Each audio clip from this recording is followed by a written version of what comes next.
Let's continue in our series on the General Physics Examination Revision course. Let's look at the fourth question there. Question 4 says, starting from rest, a particle that is confined to move along a straight line is accelerated at a rate of 5.00 meter per second squared. Which statement concerning the slope of the position versus time graph for this particle is true? So you have your option there. A, the slope has a constant value of 5.00 meter per second. B, the slope has a constant value of 5.00 meter per second squared. C, the slope is both constant and negative. D, the slope is not constant and increases with increasing time. Then E, the slope is not constant and decreases with increasing time. Now, what do you think is the answer to this question, or how do you answer this question? The first thing we want to look at is, let's observe the question carefully. It says starting from rest. All right, starting from rest. When an object starts from rest, what do we have there? We have that its initial velocity, all right? So U, initial velocity is equal to 0. Why? The object starts from rest. That's the first thing you want to note. Now they said a particle that is confined to move along a straight line, so you're having a straight line motion, is accelerated at a rate of 5.00, that's 5 meter per second squared. Number 2, you're given acceleration. Let's say acceleration A is equal to 5 meters per second squared. You have this, of 5.00. To say which statement concerning the slope of the position versus time graph. Now, there's something you want to note here. In this question, you're asked position versus slope, but then you're given something called what there? Acceleration. Now, in what kind of graph do you have? Because here they mentioned position versus time graph. So they brought in the concept of graph to this question. So the question here would be, what kind of graph do we plot such that the slope would be acceleration, since we are having accelerated at a rate of this? Now, from the concept of physics, we know that acceleration A is equal to change in velocity all over change in time. In essence, if I plot a graph of velocity against time, I'll have acceleration as my slope. So I'm saying this. If you have a graph this way, this, all right. For a graph of V, velocity, against T, time, the slope of this graph, let's say it starts this way, the slope of this graph will give you acceleration. So you have this, such that slope will be equal to change in V all over change in T, and that's equal to acceleration. So that means acceleration is simply velocity over time. Now from here, if you want to make velocity, we can simply say acceleration A is equal to velocity all over time. All right, let's make velocity here subject of the formula. This would be all over 1. If I cross multiply this and this, V times 1, so I have velocity times 1 is equal to this times this, that's A times T. Now, on doing this, you have that V is equal to A times T is AT. This relationship tells you something. What does it tell you? It tells you that velocity is equal to acceleration times time from here. All right. But we said from the question there, they give you a value for A. They said A is 5 meter per second squared. So V is equal to, since A is 5, you have 5 times what there? T. All right, so we have this. So from this, you can see that V is equal to 5 times T. Okay. Now, let's use this statement to compare to the question. The question says, which statement concerning the slope of position versus time graph?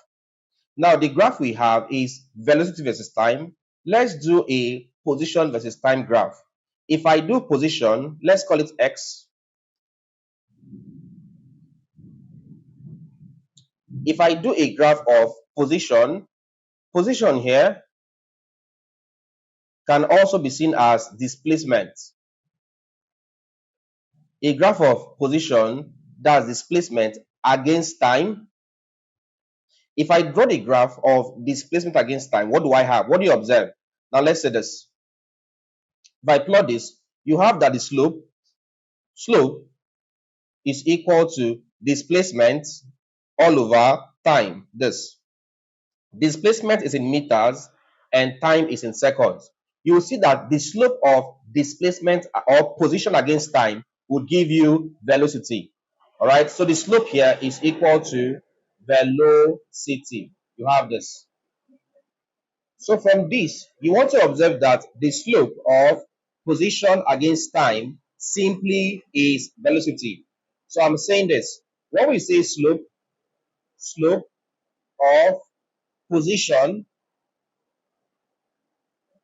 against time or versus time, whichever one, versus time, what this simply means is just velocity. That's the concept. In essence, when they say which statement concerning the slope of the position versus time graph, we've just discovered that slope of the position versus time graph, this simply represents velocity. So we can replace all of this one here, we can replace all of this using the word velocity. So this question can still mean which statement concerning the velocity for this particle is true. Number one, statement A says the slope has a constant value of 5.00 meter per second, but that's not true. This is not the value of the slope. This value here is the value of what there? The acceleration. They said accelerated at this rate. And also, using this formula that V is equal to 5t. Is V constant? Let's see. When t is 0, if t is 0, V is equal to 5 into t. Let's assume t to be 0. That's equal to 0. Let's take t at once. V is equal to 5 times, is if t here is 1, it becomes 5 times 1, and 5 times 1 gives you 5. What if t is 2? V will be equal to 5 times t, which is 2, and that's equal to what there? 10. What if v is, let's take t as 3, one last one. That becomes 5 into t is 3. 5 times 3 is 15. Let's put in units here, meter per second, meter per second, meter per second. So you want to see that the value of V is not constant. Instead, the value of V is increasing as time is increasing. Coming back to my options here, the first thing I have, they said the slope has a constant value. No, that's not true. So this cannot be the answer. That's not true. The second thing here is that the slope has a constant value of 5.00 meter per second squared. Now, this is same as the first one here, just a change in units. Again, we've said the value of the slope is not constant, so this is not correct. C says the slope, that's the velocity, is both constant and negative. It's not constant, so it can't be C either. It's actually increasing. D says the slope is not constant. Yes, and it increases with increasing time. And that's what we just got there. When T was increasing, V was increasing. So that looks correct. Well, let's look at the E option. Option E says the slope is not constant. Yes, and decreases with increasing time. No, it increases as time increases. So the answer, that cannot be E. It can't be E. So the correct option there is D. So D is the answer, that the slope is not constant and increases with increasing time, as I just showed you here. You can see it here.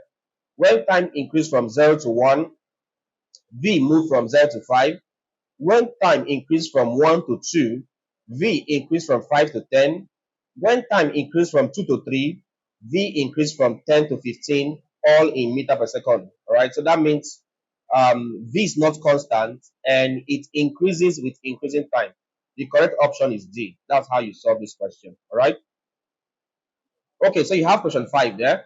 Question 5 says ball A is dropped from rest from a window. At the same instant, ball B is thrown downwards and ball C is thrown upwards from the same window. Which statement concerning the balls after their release is necessarily true if air resistance is neglected? A says at some instant after it is thrown, the acceleration of the ball C is 0. B says all three balls strike the ground at the same time. C says all three balls have the same velocity at any instant. D says all three balls have the same acceleration at any instant. E says all three balls reach the ground with the same velocity. Consider this option. Look at this question. Which of them do you think is the correct answer? Leave it as a comment in the comment section. All right. So comment the correct answer of this. Leave it in the comment section, and I'll tell you if you're correct or not. All right. All right, guys. So if you enjoyed this video, don't forget to hit the like button. If you enjoyed this video, like this video, hit the like button. Also leave a comment. For the comment, I give you a task. All right. This question. All right. Provide the answer to this question in the comment section, and I'll tell you if you're correct or not. Don't forget to also subscribe. If it's your first time here or you're yet to subscribe, please do well to hit the subscribe button, select all so that you get notified whenever we upload new content. Then finally, do well to share this video to your friends and your colleagues so that they can also learn. Thank you and see you in our next class.